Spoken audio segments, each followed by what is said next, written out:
All right, Emilio, have you ever been in one of those travel situations where you're standing there, trying to communicate, and all you can do is point wildly and make frustrated noises? Because I have, more times than I care to admit. Oh, Wesley, absolutely. It's like a universal traveler initiation, isn't it? The point and grunt method. I remember once in a small village in Guatemala, I was trying to ask for directions to a specific coffee farm, and all I could manage was café with a very questioning tone and a lot of hand gestures. It worked eventually, but it was definitely not graceful. Exactly! And that's precisely why we wanted to dedicate an entire episode to something that can truly transform your travel experience. Essential Spanish for travelers. It's not about becoming fluent overnight, but just a few key phrases, some survival vocabulary, and a little cultural etiquette can make all the difference. It really does. It opens up doors, literally and figuratively. Suddenly, you're not just a tourist observing from a distance, you're interacting, connecting, and experiencing the culture in a much deeper way. Plus, it's just respectful to try, isn't it? Locals really appreciate the effort. They absolutely do. So where do we even begin, Emilio? I think the absolute basics are always a solid starting point. Greetings. Because, politeness. No matter where you are, a friendly hello goes a long way. Couldn't agree more, and in Spanish, hola is your best friend. Simple, universal. But then you've got your time-specific greetings, which are super helpful. Buenos dias for good morning, buenas tardes for good afternoon, and buenas noches for good evening or good night. It's subtle, but it shows you're aware of the time of day, which is a nice touch. And the beauty is, once you've got hola and these time-based greetings down, you're already making a positive first impression. Then of course the magic words, por favor, and gracias, please and thank you, non-negotiable, in any language. Absolutely crucial, and if someone thanks you, the polite response is de nada, which means you're welcome or it's nothing. It keeps that positive exchange flowing. Imagine, you're buying a souvenir, you say gracias, and the vendor responds de nada with a smile. It's a small moment, but it just feels good. It really does. And then you have your basic affirmatives and negatives. Sí for yes, no for no. Simple, yet powerful. And maybe a couple more politeness phrases like permiso, for excuse me, when you're trying to get past someone in a crowded space, or lo siento, for I'm sorry, if you accidentally bump into someone. Those are excellent additions. Permiso is great, especially in busy markets or public transport. It's a way of saying buy your leave rather than just get out of my way, which I think is a lovely nuance. And lo siento, of course, is universal. It's the olive branch of language. So we've greeted people, we've been polite, we've said sorry. What's next on the traveler's list? I'd say getting around in basic transactions, because you're definitely going to need to ask for directions or buy something. Definitely. My go-to phrase here is ¿Dónde está?, which means where is. You can tack almost anything onto that. ¿Dónde está el baño? Where is the bathroom? Critical. ¿Dónde está la estación de tren? Where is the train station? Equally critical if you're trying to catch a ride. Or ¿Dónde está la farmacia? For the unexpected sniffle. Oh, ¿Dónde está el baño? Should probably be the first phrase anyone learns, honestly. It's saved me from awkward situations more than once. And when you're buying something, you'll need cuánto cuesta. How much does it cost? Short, sweet, to the point. Yes, and be ready for the answer, which means having a few numbers down. Uno, dos, tres, cuatro, cinco, seis, siete, ocho, nueve, diez. Just knowing those first 10 can get you through a lot of price negotiations, or at least help you understand what's being said. Beyond 10, facito, for 20, treinta for 30. You'll be surprised how far a little goes. Totally. And if you're in a restaurant, which you definitely will be, la cuenta, por favor, for the check please. That's another lifesaver. You don't want to be waiting around forever, trying to get someone's attention with elaborate gestures. Ah, that's a classic. And speaking of restaurants, let's talk about ordering food, because that's a huge part of travel for me. I mean, experiencing the local cuisine is half the fun, right? So, quiero means I want, or I would like, which is a good polite way to start. Quiero un café, por favor. Perfect. And if you're feeling adventurous or just unsure, ¿qué recomienda? What do you recommend? That's a great way to engage with a server and get some local insight. You might discover something amazing you never would have ordered otherwise. Absolutely. It shows you're open to their expertise.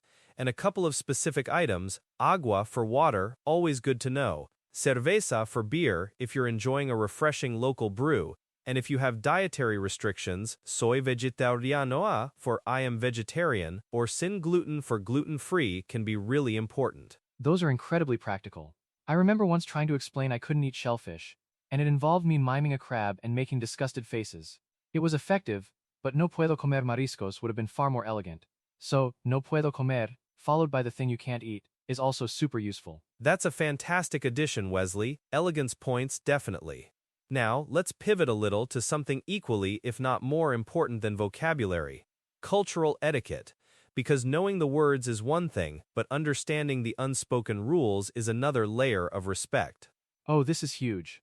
For starters, personal space. In many Spanish-speaking cultures, people tend to stand closer when talking than, say, in North America or Northern Europe. It's not being aggressive, it's just a different cultural norm for proximity and comfort. Don't instinctively back away if someone steps a little closer. That's a big one, and greetings too. In many places, a handshake for men and a kiss on the cheek or two, depending on the region, for women when greeting friends or even acquaintances is common. It's not a romantic gesture, it's a sign of warmth and familiarity. Don't be surprised, just go with the flow. Definitely. Don't flinch. And meal times. This is something that always catches me off guard initially. Dinner, especially, tends to be much later than what many of us are used to. Like 9 or 10 p.m. isn't uncommon. So if you show up at a restaurant at 6 p.m. expecting a bustling dinner crowd, you might be the only one there. Exactly. You'll be having an early merienda or tapas, not a full dinner. That's a great point, and tipping, too, can vary. While tipping is appreciated, the percentages aren't always as high as in some other countries. Sometimes it's a small amount rounded up, or a specific percentage is already included. It's good to observe what locals are doing or ask discreetly if you're unsure. And the whole usted versus tu distinction. This is really important for showing respect. Tu is informal, for friends, family, people your age or younger. Usted is formal, for elders, people in positions of authority, or just generally, when you want to show respect to someone you don't know well. When in doubt, start with usted. You can always be invited to use tu. That's an excellent piece of advice. Better to err on the side of formality than to accidentally be disrespectful. A quick example: ¿Cómo está usted is how are you, formally, versus ¿Cómo estás, informally. Small difference in verb conjugation, huge difference in tone. And speaking of potential mishaps, let's cover a few emergency phrases. Because while we hope you never need them, it's always better to be prepared. Ayuda for help. That's number one always. Absolutely. Hopefully you'll only ever use it in jest, but it's essential. Necesito un médico, I need a doctor. Or necesito ir al hospital, I need to go to the hospital. These are crucial if you find yourself unwell or injured. Another one that's surprisingly common for travelers is me he perdido. I am lost. This phrase has certainly come in handy for me when my sense of direction decided to take a holiday too. Or, if you need to explain you don't understand, no entiendo. No entiendo is a good one, often paired with puede repetir por favor. Can you repeat, please? And if all else fails and you're really struggling, it's okay to ask, ¿Habla inglés? Do you speak English? Many people in tourist areas will have some English, and it's always worth checking if you're truly stuck. Right. It's not giving up, it's being practical. The goal isn't to be a purist, it's to communicate effectively and respectfully. And I think that's the core message here, isn't it? It's about making an effort. It truly is. Even just a handful of these phrases, used with a smile and a respectful attitude, can transform your trip. You'll find people are much more willing to help you, to share their culture with you, and you'll come away with richer, more authentic experiences. You know, when you just say gracias instead of thank you, in a Spanish-speaking country, it just feels different. It's a small shift, but it creates a stronger connection. It's like you're speaking their language, even if it's just one word. It shows you care. It definitely does. It's an act of cultural bridge building. And for anyone listening who's thinking, oh, I could never learn a language, remember, you don't have to learn the whole language. Just these essential phrases and a basic understanding of etiquette will put you miles ahead. So as you plan your next adventure to a Spanish-speaking destination, whether it's the bustling streets of Madrid, the ancient ruins of Machu Picchu, or the serene beaches of Costa Rica, take a few minutes to practice these phrases. Write them down, say them out loud, listen to them online. You'll thank yourself later. And remember, every hola is a step towards a more authentic and unforgettable journey. Don't be afraid to make mistakes, that's how you learn. The effort is what counts, so go out there, speak some Spanish, and explore the world. We'll catch you next time, adventurers, on Learn Spanish Like I Did.